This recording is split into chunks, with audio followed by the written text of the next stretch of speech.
to the webinar, Promoting Sustainable Consumer Behavior Through Business Solutions. My name is Satoko. I'm a technical specialist on business development in the blue economy sector at UNDP Indonesia, and I will be your moderator today. With growing concerns over plastic waste, businesses are now rethinking business as usual practices concerning product design, packaging, and how to engage with consumers. Today, we will be exploring how businesses can inspire consumers to develop sustainable behaviors and protect our planet. Our focus will be on B2C solutions to reduce single-use plastics in packaging and containers. We will delve into the reuse of water bottles, coffee cups, and laundry detergent, and the challenges and opportunities with these business models. We have 3 inspiring entrepreneurs from Malaysia, Japan, and Singapore, and you will hear about their stories, challenges, and successes. After their presentations, we will have a Q&A session moderated by our discussant. If you have any questions at any moment, please submit your questions through the chat boxes or question boxes, and we will address them during the Q&A session.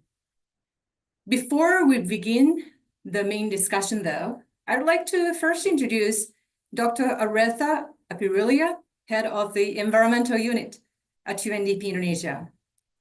Dr. Aretha oversees a diverse portfolio of initiatives at UNDP Indonesia here in Jakarta, including natural resource management, sustainable energy, and biodiversity conservation. Dr. Aretha, the floor is yours.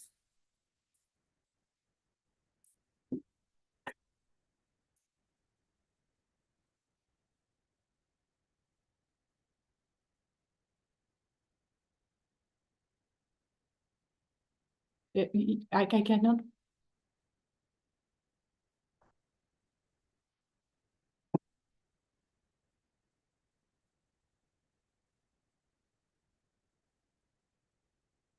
Audience, please wait a moment. We have a technical issue.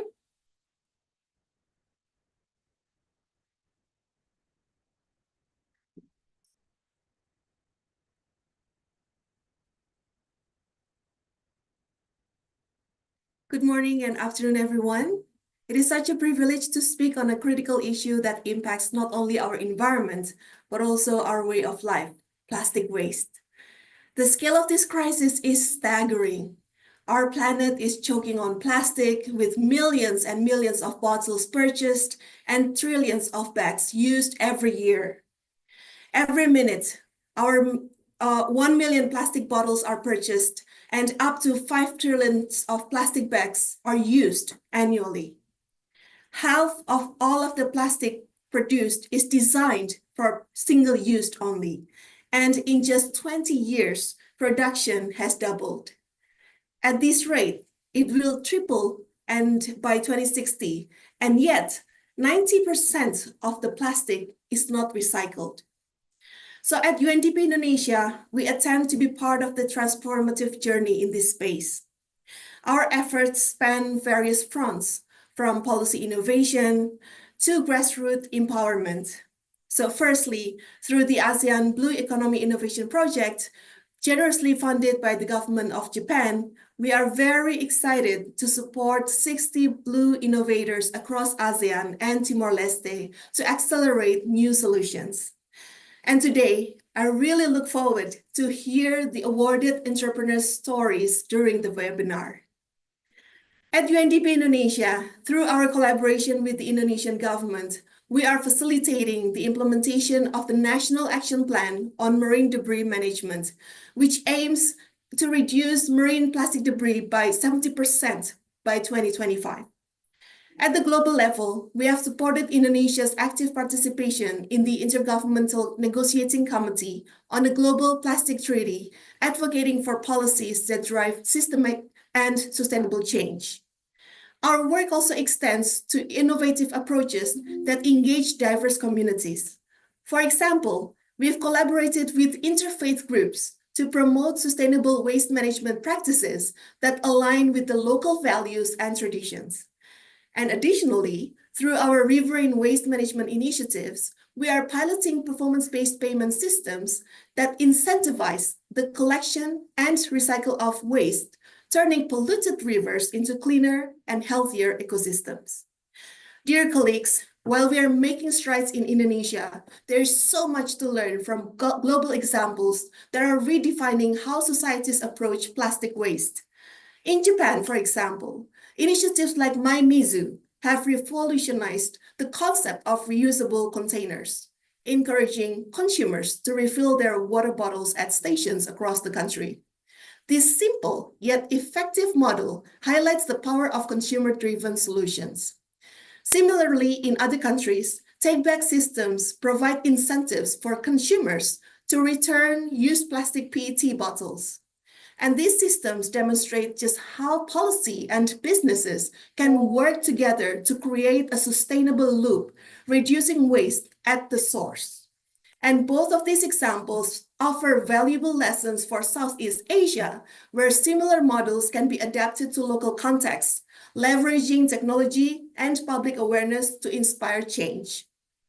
Plastic waste is not just an environmental problem. It is a developmental challenge that touches on biodiversity, public health, and economic opportunities. Addressing it requires more than policies and projects. It really requires a collective commitment to rethink how we produce, consume, and manage plastic.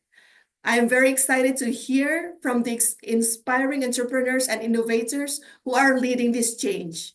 Their solutions for reusing plastic containers, whether water bottles in Japan, coffee cups in Malaysia, or detergent containers in Singapore, are paving the way for a more sustainable future.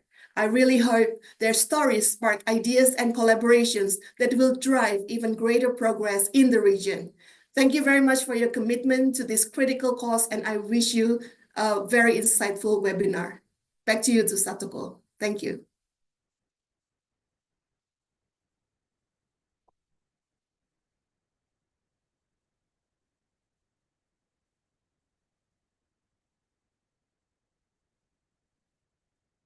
Well, thank you, Ibaretha. Now I would like to introduce Ms. Jatu Arumsari, Project Manager for the ASEAN Blue Economy Innovation Project at UNDP Indonesia. Jatu has worked on numerous initiatives focusing on innovation and public-private partnerships and community engagement. The project has she has managed different projects, including Green Climate Fund, Global Environment Facility. Jatu, the floor is yours. Thank you, Satoko. Good afternoon, everyone. My name is Jatu, and it's a pleasure to be here today to share about the ASEAN Blue Economy Innovation Project led by UNDP Indonesia. The project was launched with the endorsement of ASMI and funding from the government of Japan. It is our effort to bring the ASEAN Blue Economy framework to life. And the blue economy has huge potential. Globally, it contributed $1.5 trillion in 2010 and is expected to double by 2030, creating 43 million jobs. And for ASEAN, this opportunity is massive. But the challenges are equally daunting. Marine plastic pollution is one challenge, and it's not just an environmental issue. It's a barrier to unlocking this potential. And here is a sad reality. We may never see a plastic-free ocean in our lifetime. And if you look at this projection, by 2050, 12 billion metric tons of plastic waste could pile up in landfills or the environment. And that's on top of the 2 billion tons of waste we generate annually, with plastic leading the way. And let me share a story. On a recent visit to my hometown, a fisherman shared his frustration. Years ago, his nets were full of fish, and today they are full of garbage. Most of them are plastic. And he said, "It feels like I'm fishing in a landfill." And there are not just numbers. This is about real lives, real livelihoods, and real communities. And that's why we launched the ASEAN Blue Innovation Challenge, or ABIC. We invited innovators from ASEAN countries and Timor-Leste to tackle 4 key challenges: climate issues, plastic pollution, sustainable tourism, and sustainable fisheries. And the response was promising, 1,341 submissions. And after a rigorous process, we selected 60 winners, and notably, 19 of these teams are addressing plastic pollution. They are working on solutions like waste management, upcycling, and alternatives to plastics. These innovators are not just getting recognition, they are receiving funding, and they are also participating in a 6-month incubation program to scale their ideas and drive change. And we are building on this momentum. In 19 February next year, we will host the ASEAN Blue Innovation Expo and Business Matching in Jakarta. And our 60 winners will showcase their solutions, pitch their investors, and connect with policymakers and business leaders. And I invite you to join us, register early, and you might even receive a special gift as one of our first 100 registered participants. Let's meet these innovators, hear their stories, and support them as they lead the way of sustainable blue economy in ASEAN. Thank you, and over to the moderator. Well, thank you, Jatu. I would like to know what that special gift is. Save the date. Now, on behalf of Youth Collab, I would like to introduce the project, this Youth Collab Social Innovation Challenge. Youth Collab is co-created by UNDP and City Foundation in 2017. The initiative empowers young people to create solutions aligned with SDGs. Since its inception, it has attracted over 300 applications for the Social Innovation Challenge, with winners focusing on challenges like climate change, food security, and gender equality. One of its awardee of 2019, Maimizu, is today's guest speaker, actually a core speaker. So that was the introduction of our co-organizer, Youth Collab Japan. Now, it's my pleasure to introduce Mr. Shivaji Das, Managing Partner at Industrial Growth Platform Inc., IGPI in Singapore. IGPI is helping UNDP's ABIC project to engage with Japanese businesses.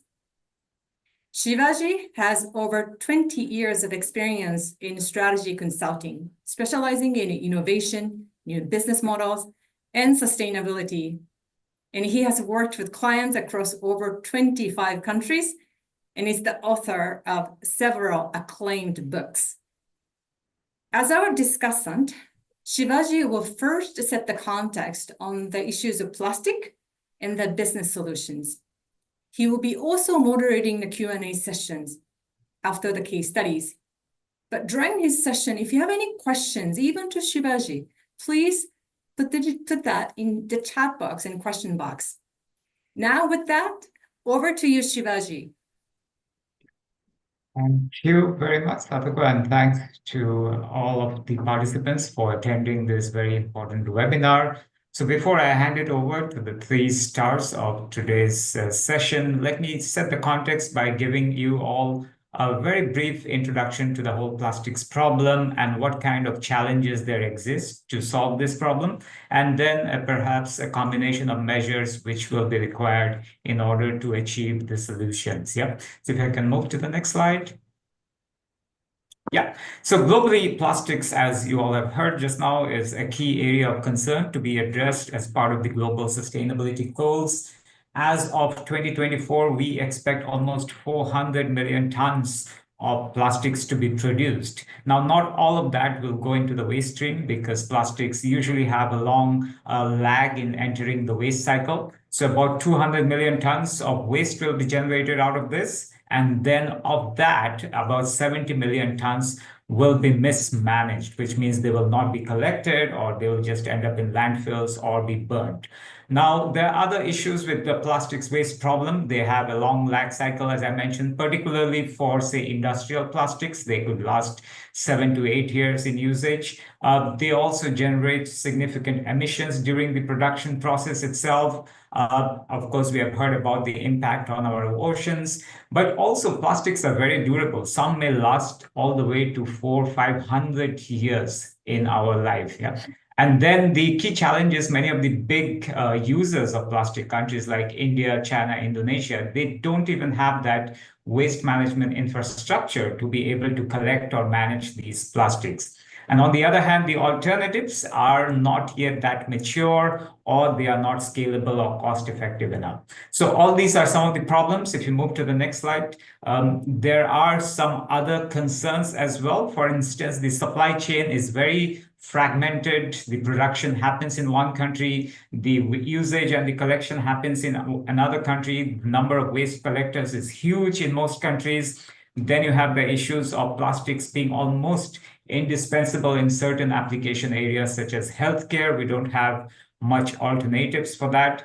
We also have this issue with consumer awareness and participation. It seems too difficult to sort waste. It seems too not so comfortable to be able to clean them properly. So all these are challenges from the consumer side. And also other possible usage or other possible substitutes like bioplastics and all are yet to give us the scale that we need to replace these 400 million tons that are getting produced every year. So with these challenges, what is required is a combination of measures. And if you move to the last slide. So the overall sustainability goal perhaps is to first reach a plastics neutral stage where no new plastics are produced. We can manage with the existing plastics in our supply chains, and then perhaps reach a future when there are zero plastics overall and we can have other materials that can be used. But in order to achieve that, we need perhaps a combination of all the 3 Rs, whether it's reducing the amount of plastics that we use, simpler packaging designs, limiting single-use plastics, and so on. Perhaps some kind of reuse is possible, for instance, of converting plastic cans into, say, planters, or even repairing some of the industrial plastic products. And then, of course, recycling has to be a big part. The circular economy has to be a big part of this, whether in form of paid recycling or sustainable feedstock. But to achieve all of this, we need not just policy interventions, organizations, multilateral organizations, as well as governments, municipalities, and so on. So whether it's mandatory recycling content, banning single-use plastics, and also public awareness schemes and incentives for them to participate in this whole journey, but also technology interventions, more maturity for bioplastics, alternative feedstocks, waste-to-energy technologies. And what we'll hear more today is also business model interventions, models such as refilling, collection or sorting networks, or even private plastic or carbon trading platforms. So we need a combination of all these holistic measures, and hopefully today's business cases will give you a flavor of some of these interventions. So on that note, thanks for listening to me, and I'll hand it over back to you, Satoko, to introduce our 3 presenters. Thank you. Well, thank you, Shivaji. That's a great introduction in setting the context of the plastic problems and perhaps solutions. You mentioned the importance of setting the plastic neutral stage, then entering into circularity. But also for that to happen, we have to work as a whole of society. And then also digital solutions as well as innovation is critical.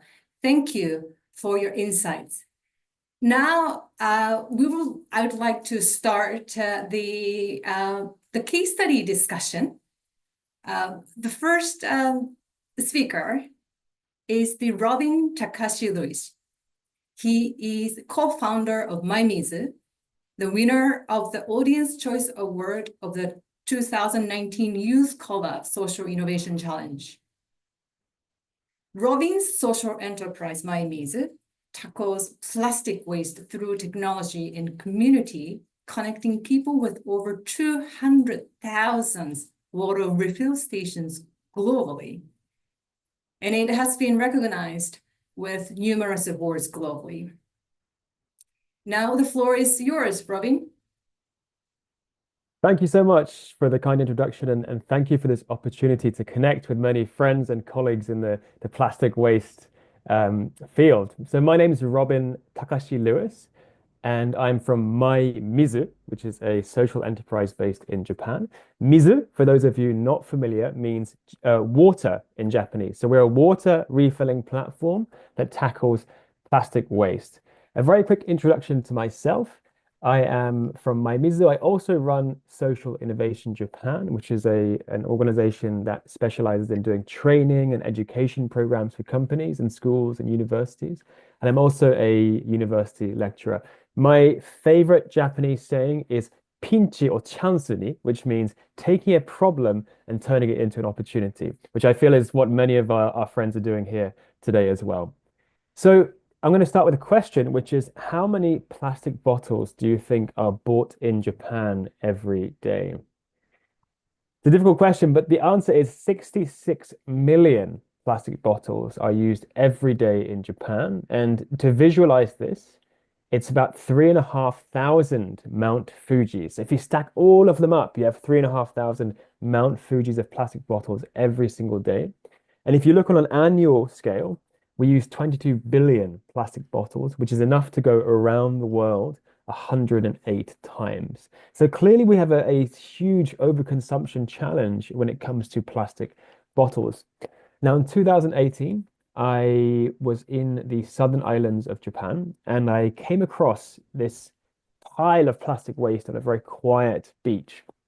And as you can see, there's things like bento boxes, fishing gear, there's packaging, but the number one thing that we found was plastic bottles. So we thought, well, we can clean the beach, but we can't solve the problem in that way, even though beach cleaning, of course, is very important. So we decided to come up with an idea to tackle the challenge at the very root of the problem. So our idea was to use technology, use creativity to go from a single-use model to a shared and circular model. And this is MyMizu. So this is a very short video to show you how it works.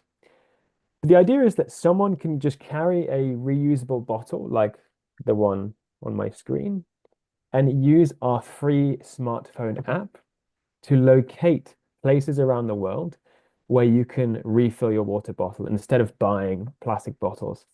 So she goes into one of our partner stores. She can refill her water bottle. And importantly, she can track her impact. So every time she uses the app, she can see how many plastic bottles she's saved, how much money she's saved, and also how much carbon dioxide she's saved. So we have this way to data visualize and incentivize our users. Currently, we have over 200,000 locations around the world where you can access via our free app. And across Japan, we have over 13,000 locations across all of the country's 47 prefectures. So these water points, they're water fountains like in train stations, airports, but they're also many of our restaurants, cafes, hotels that partner with MyMizu. So if you go to any of these places like IKEA, Hilton Hotel, Patagonia, Audi, Lululemon, you'll often find something that looks a bit like this kind of water machine and MyMizu branding. And you can use this completely for free to refill your water bottle. Now, it's become one of the largest crowdsourced water databases.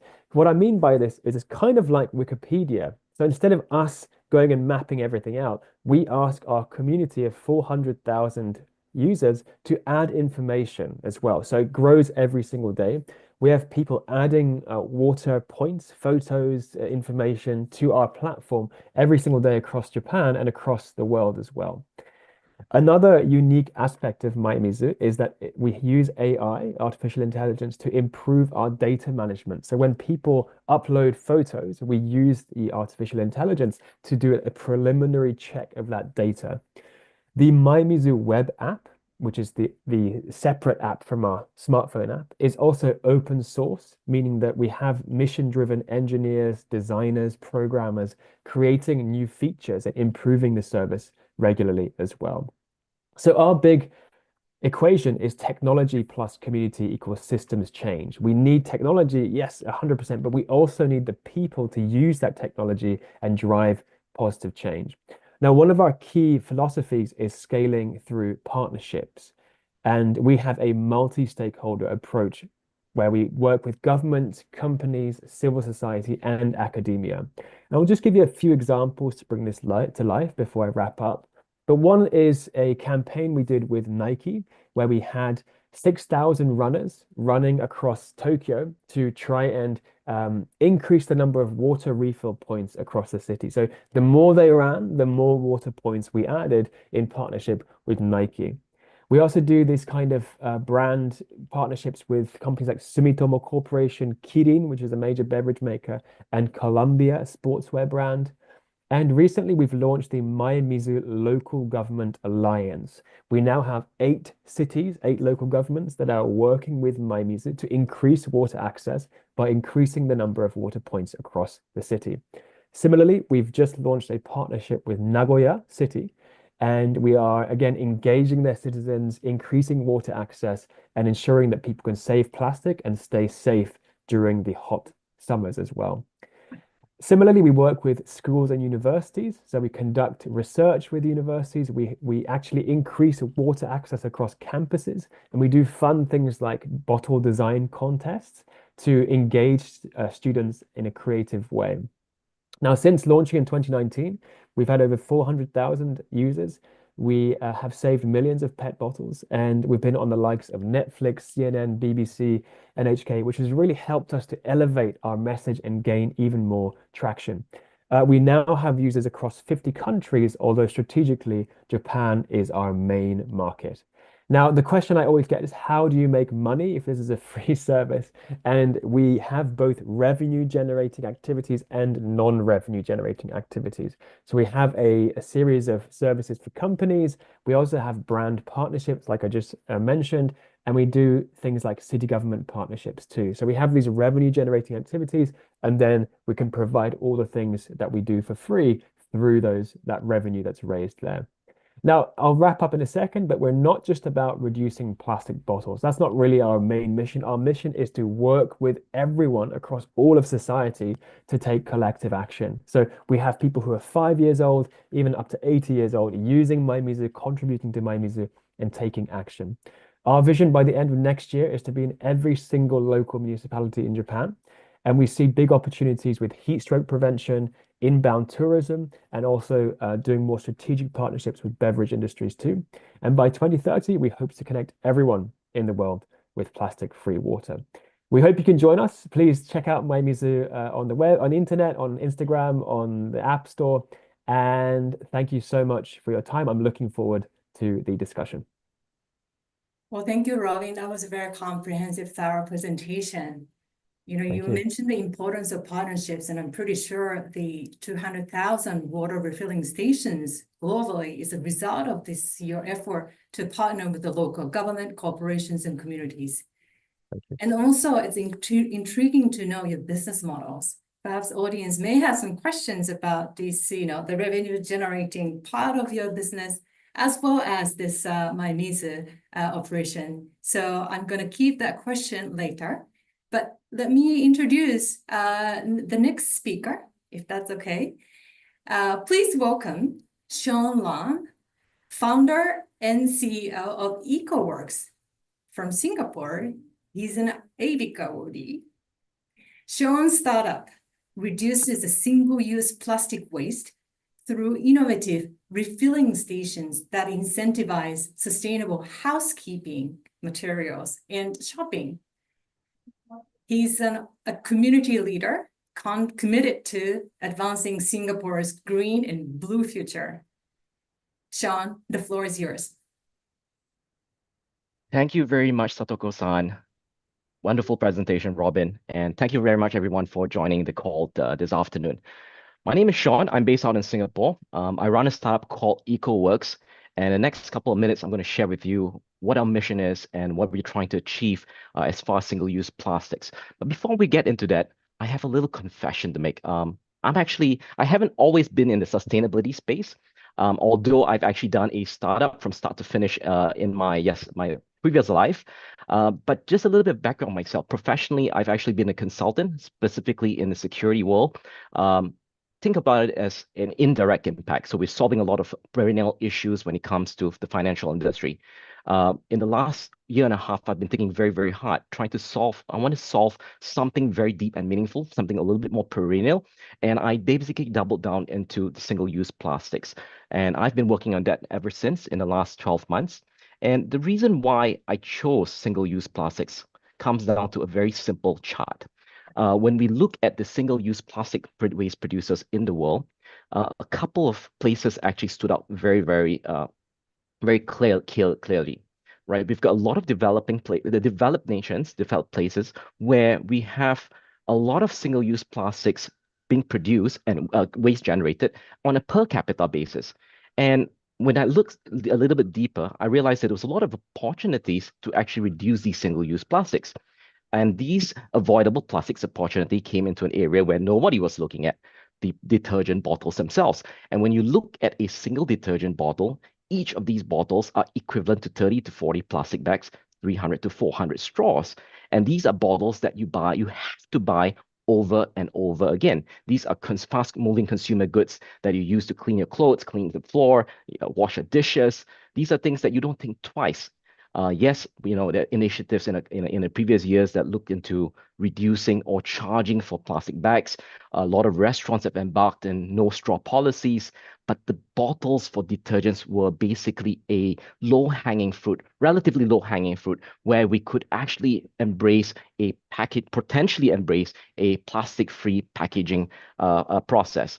And that's where we came up to pilot this entire year with what we call our refill stations. These refill stations are placed directly at residential blocks. So we've piloted 6 stations so far around very high dense areas. So these are HDB void decks, the community centers where people can conveniently come down, bring their bottle and reuse them over and over again. Where we play in this space is essentially being a connector from the brand owners, detergent product makers that are already existingly creating brands and selling to consumers, and we're connecting them to consumers through a brand new refill network. So the idea here is that we will take these products, bring it to consumers, and consumers will basically benefit from going into refills. So what do they get? Essentially a guaranteed savings. So the consumers that bring back their bottles will always save money when they use our stations. For the brand owners, we're essentially providing them an entire platform to move from a packaged product to a plastic-free packaging consumer delivery program. And what do we provide governments? Essentially the ability to reach those sustainability goals that they've set up themselves to. So we essentially play in the middle, what we call the refill commerce, and we want to basically be the operating system for this across various types of products. So just giving you a little bit of statistics. So this is something that we've been trying to encourage, convert the movement of typically from a recycling to a refill, to reuse. If we look at the statistics here, this is really a Singapore number. When we look at a bottle of detergent that's being bought, say, for example, 12 times a year, every month you're buying a brand new bottle, say a laundry detergent bottle. Each laundry detergent bottle contains about 160 grams of plastics.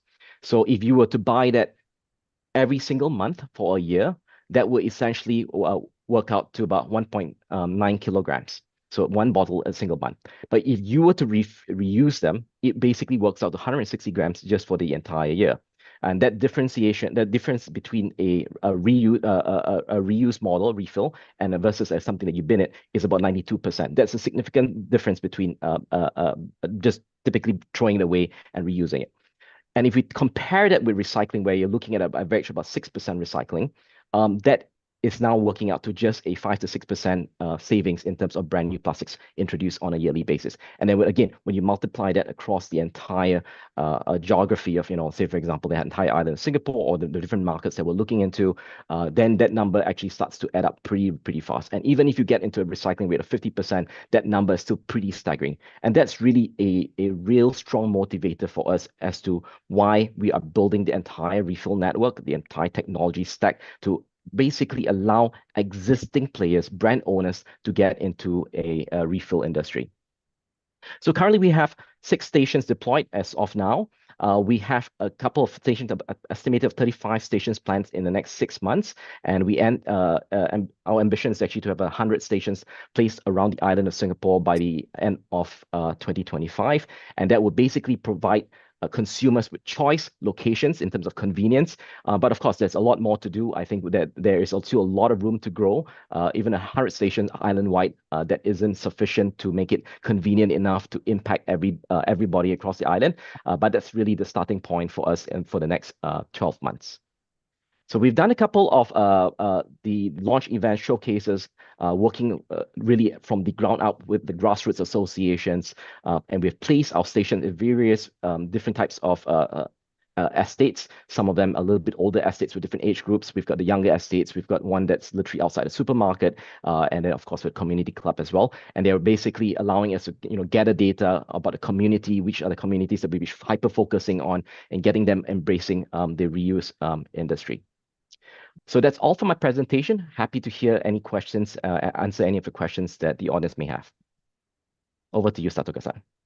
Well, thank you, Sean. This is also a very comprehensive presentation. Thank you for explaining why plastic and why starting with the detergent and water bottle containers.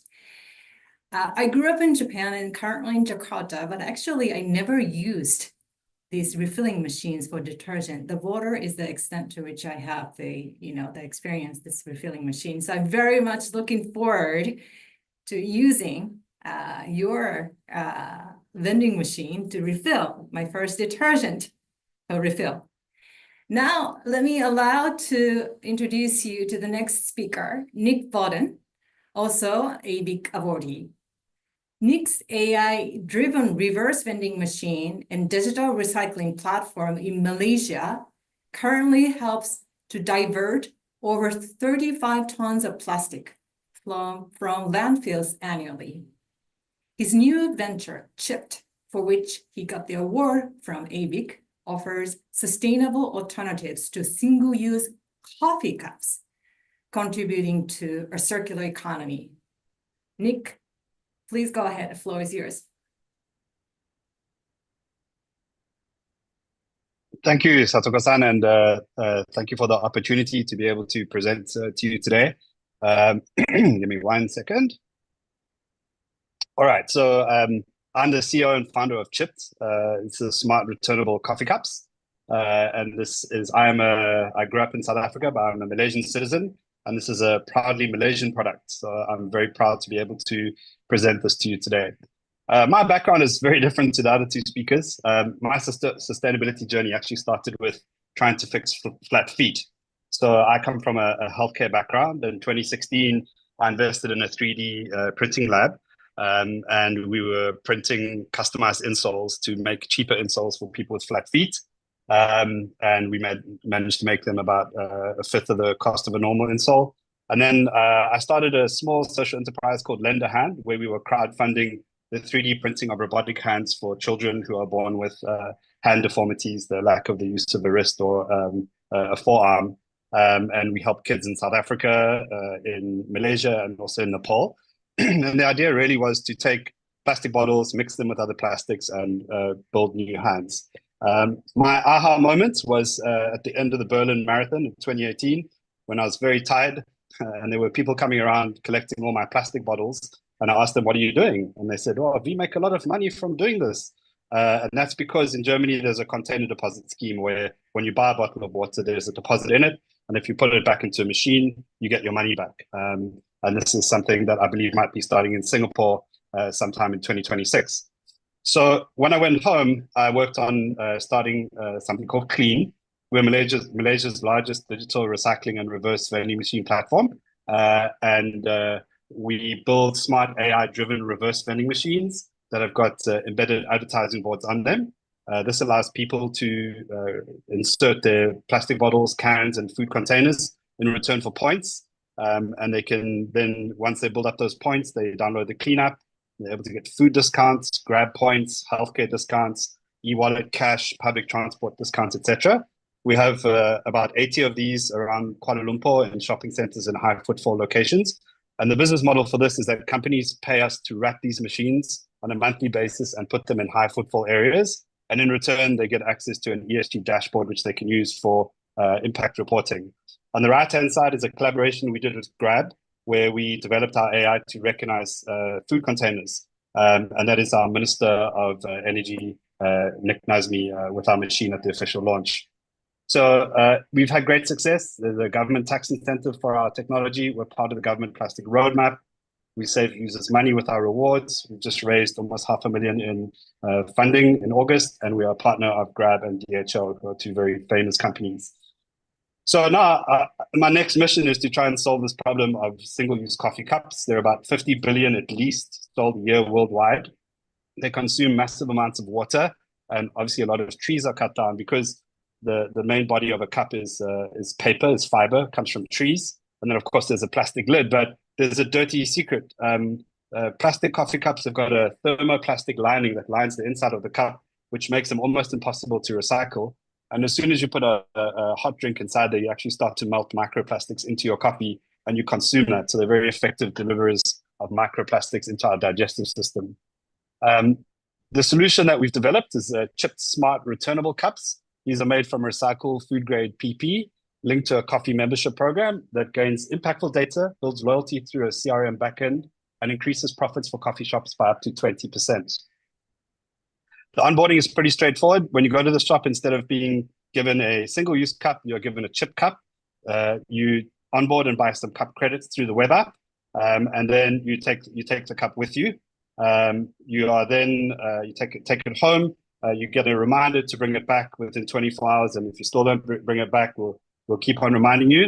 And of course, when you bring it back, we have an RFID chip in the base. You give it back to the shop, it taps against an RFID mat, and clears that cup off your name, and you start the process again. What's in it for a customer is you get cheaper coffee, you become part of a loyalty plan, and you get other discounts in the coffee shop, for example, dine-in discounts, etc. So the reason why we're doing this is because there is no viable alternative for coffee cups for coffee shops who also struggle to gain impact data from their customers in a very competitive market, which is growing at 28% a year in Malaysia, just behind China. The business model, we have a B2C and a B2B model. Most of our revenue is projected to come from replacing single-use cup with our chip cups. That's inventory sales. We're also looking at working with large coffee chains to embed our technology into their existing platforms and to provide them with branded cups for their coffee shops as well. We're looking at company-sponsored membership subscriptions and also access to the CRM. And then, of course, the chip cup credits, which people buy from our system as well. We have a success metrics and ESG dashboard, which we give to our partners, the shops we work with, as well as users can access this. And this gives very important data like waste to landfill saved, CO2 saved, number of cups used, and also the cost effectiveness of the solution. Thus far, we're in the early beta testing pilot phase. We're working with the largest e-wallet provider in Malaysia who are interested to provide the solution to their vendors. We're talking to banks and corporates to actually pay for membership for their clients and also their staff in return for ESG impact data, because they will be shifting people away from single-use coffee cups. And we're also exploring boba cups. These are your tea cups, and of course, food delivery containers, which could use the same kind of technology and system. In terms of our cup membership, we're looking at getting at least 6,000 by Q4 next year and 100 shops on board and getting around about 300,000 to 500,000 ringgit in revenue. And most importantly, this period will be proving the model and looking at the pain points, which I'm sure there will be along the way, so that we can then go and raise more funds and aggressively target more and more shops. We are starting with mom and pop shops first before we go to the larger chains, because we feel that those ones are easier to work with, and there's a lot of interest around sustainability. I'm the CEO and founder. We have a small but steady team, and of course the experience with Clean has given us a lot of experience and partnerships in the space.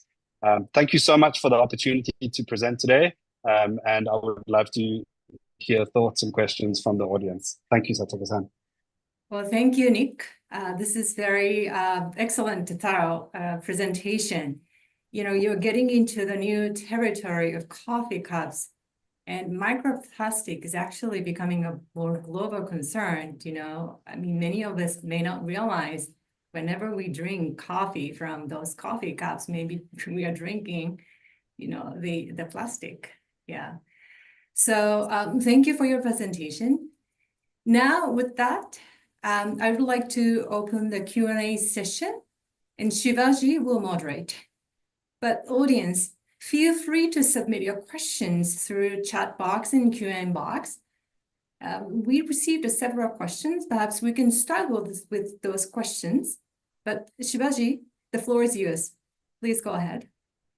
Thank you, Satoko, and thanks everyone for those very interesting and insightful ideas and things which are already on the ground. So it's very inspirational. And to take this discussion forward, I will have some questions from my side, but also the questions which keep coming from the audience. So the first question is actually from the audience, and one of the participants is saying that reuse of plastics is difficult given that they get stained or dirty or there are hygiene concerns.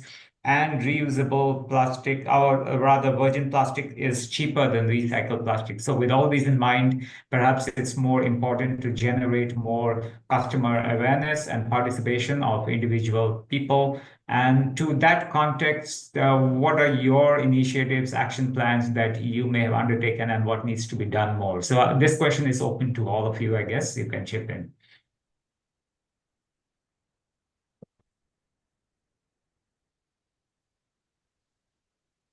Who wants to go first?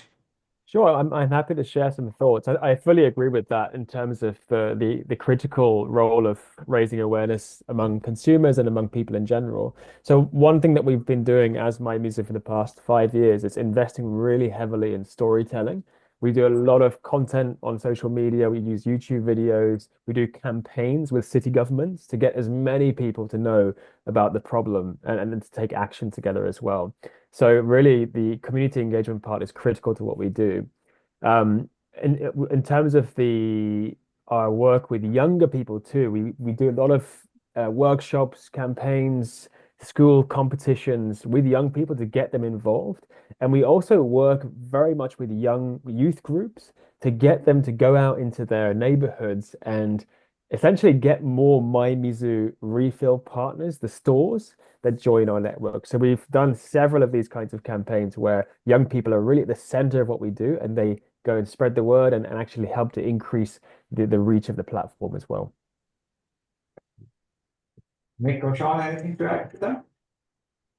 Okay, I'll do a quick insight as I think a little bit perspective from my end.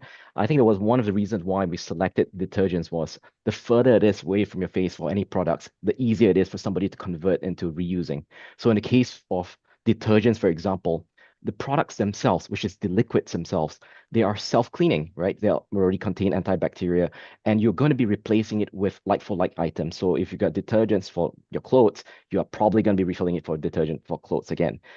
So that's the thinking that we have. The education that we are going for is actually targeting things that are a little bit further away from the face of your food, your face yourself, your mouth, so that it's easier for somebody to say, hey, I wouldn't mind trying to embark on the reusing. The other thing as well to this is that it is a possibility that it would evolve into where people would actually purchase forever bottles. So purpose-built, just like water containers, right? You would get into a state where people will be buying forever bottles for detergents, and then you'll be leveraging all these refill stations in order to refill the product of your liking. So the product that you're purchasing is essentially just the content itself without the packaging. So yeah, Sure. That's my 2 cents for detergents. Thank you. Thank you. So in the interest of time, I'll move on to the next question. And this one is straight for Nick, I suppose. So how do we motivate small coffee vendors to subscribe to services like yours around returnable cups, given that they are more concerned about profits, running day-to-day business compared to considering the environment? Yeah. So how do you motivate small coffee vendors to subscribe to your solution? So in Malaysia, we've done some data collection around what the cost is for making a cup of coffee, and the cost of a cup and a lid can be anything from 15 to 20% of the actual cost. And for coffee that has a relatively small margin, that's quite a significant saving. So by using a reusable cup, it takes that cost away from that particular cup of coffee. There are also other hidden costs around waste management, what do they do with the cups that are thrown away, etc. But I think we're trying to find this balance between shifting them away from something that's also not a sustainable product. And we definitely see there's a lot of interest in the mom and pop shops, the smaller coffee kind of artisanal shops, and there are the bigger chains who are just kind of driving sales and not too worried about sustainability. But I think that the big issue that really is missing from, I suppose, all the solutions is the involvement of government. I think extended producer responsibility legislation, and obviously it's taken a big knock in the last couple of weeks with the plastic treaty kind of falling apart. But I think ultimately take back schemes are something that need to be legislated by governments. Wasteful things like single-use coffee cups or bottles or whatever they are, if they're a necessary evil, at least make sure that there's a system to get them back if you can't replace it. And I suppose that's the case of PET, but with coffee cups, you can replace it with a viable alternative, and you don't have to use. Even if you give the cup back, you can use the cup again. You can use the same cup you gave back as long as you're just a part of the return system. So I think from that side, it definitely reduces costs for a small operator who's maybe doing 50 to 100 cups a day. Yeah, and you are very right on that. One of the biggest challenges, and I was thinking like all of your business models would be so much better in looking on paper if there was a true price of the environmental cost captured in the products that we use in our day-to-day, passed down to the consumers. So yeah, a true carbon tax or a carbon price would make all of your businesses look much better as well as much more real in the current context. To another question which has come in is, what about not just the 3 R's, the 3 popular R's, but also the 4th R, which is the fuse? Like, can we tell customers or anyone just to refuse plastics bags when they do shopping or consume a cup of coffee and instead use their own containers or whatever? So do you think refuse should be an important part of this whole mix? Anyone wants to go for that?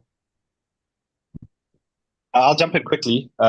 Just a quick one. So I think the data that we have shows us that in coffee terms, 70% of people have one reusable coffee cup that they've bought from whatever coffee shop. Only 12 to 15% actually use them. And that's a major pain point because people forget them at home. I think, these are some of the problems with bringing your own container. And I think, again, it's providing that convenience. But, if a shop took a stand and said, we no longer selling coffee in these cups, you have to use the system, that's also another push. And someone taking that stand is, we're still looking for the shop that will do that. They've got to be very brave, but at least a phase out plan where they're trying to move as many of their consumers to a more sustainable practice and product. If I can add to Nick's point, I think refusing is a really powerful way to get individuals to share their opinions with companies. So if you say, like, I really don't need this right for this reason, I think it can resonate a lot with business owners. And Miami Zoo, we have 2,500 businesses that are part of our network. These are small cafes, restaurants, to much bigger hotels and different establishments. But what I hear all the time is that negative feedback or critical feedback is powerful, but positive feedback is sometimes even more powerful. When you tell a small cafe owner, I really appreciate you doing this, like, thank you for not using plastic, single-use plastic lids and so on, it's a really motivating thing. So I think both sides, critical feedback and positive feedback, are really powerful ways to create change as well. Thank you. So let me move to the next question which has come in. Are there any cities or countries which are role models that we should look at when it comes to plastics recycling or plastics management, waste management? In your understanding of your countries where you're based, Japan, Singapore, Malaysia, or any other parts of the world, what do you think? Maybe Sean, any perspective from your side? Yeah, personal perspective. I think Hong Kong was a very inspiring move. All right. I know it was a little bit too quick and they had to postpone some of the deadlines a little bit. But I think it's one of those, hard-handed approach to the problem, and just legislating it to remove. It's actually all restaurants, as you go out, right? There's no more single-use plastics. So that forces innovation. Yes, costs will go up, but eventually it'll taper down, assuming there is if there's reasonable solutions out there today. I mean, you can't just, solutions don't just magically come out of thin air, right? And I think that's also something that we are hoping for as far as what we're doing here at EcoWorks, that if we can prove there is a potential solution that can actually, in fact, in our case, reduce costs, we are hoping that the legislation will come in hard and fast. And that would basically incentivize a lot of the movement, and obviously it will allow us to grow our business a lot quicker than a very natural growth. So Hong Kong. Yeah, and also very rightly said. And we also see some countries or organizations are particularly getting active in this space. The European Union has a very comprehensive plastics management roadmap. Maybe there are also some role models to look at. Yeah. So the questions are coming in thick and fast, but let me take just one more question. And this, perhaps I'll keep it more generic. So there's a person from Indonesia who is talking about Indonesia, who says that given a country like Indonesia, there is a huge plastics problem, management problem, maybe not enough regulations yet there, and players not being there. So what can, say, a developing country do more to be able to achieve these sustainability goals for plastics? Any viewpoint? Well, I think this type of forum is the way to do it. Solutions need to come from the communities in those areas, and I think that this is what's so wonderful about the UNDP program and the ASEAN Blue Innovation Challenge, because I think there's citizens of these countries, and especially in Indonesia, there's some amazing plastic programs there where they are really trying to collect as much as possible. I follow a few of them on Instagram. There's Plastic Pay, there's quite a few of them. So I think it's probably we can't rely on governments all the time. We have to rely on viable community-based solutions to do this, and that's where it will hopefully filter up to government. May I mention this? Now that I'm in Indonesia, in terms of consumer behavior, it's the same. The people care about the environment, and then just, the incentivizing ourselves to use those reusable coffee cups or water bottle, we would do that. But I guess here in Jakarta, I have not seen those things yet. So perhaps it's a matter of startups from Jakarta coming up. In Cambodia or even Vietnam, I see several similar examples popping up. If I can add to that, I think, given that I'm part of the Youth CoLab cohort, there's so many young, amazing entrepreneurs creating new innovations and business solutions as well. So I think providing even more support to young entrepreneurs will also really help to accelerate the transition too. Thank you all. I think we are almost out of time, and I see there are some questions for the individual speakers. I see Nick is typing furiously in response to one of them. So maybe thanks everyone for your presentations and sharing as well. But in the interest of time, maybe I'll hand it over to Satoko to you for concluding this session. Well, thank you, Shivaji, and thank you for speakers. Audience, thank you for your time today. It's now to wrap up today's session. This is just the first of our webinar series. We will have another one next year, January. So keep your fingers crossed to receive the invitation. Now, also, please make sure that you do not forget RSVP for the February event. With that, I would like to conclude our webinar today. And thank you for your time and participation. And I hope to see you soon. And have a happy holiday season. Goodbye for now. Thank you. Thank you. Bye-bye. Thank you.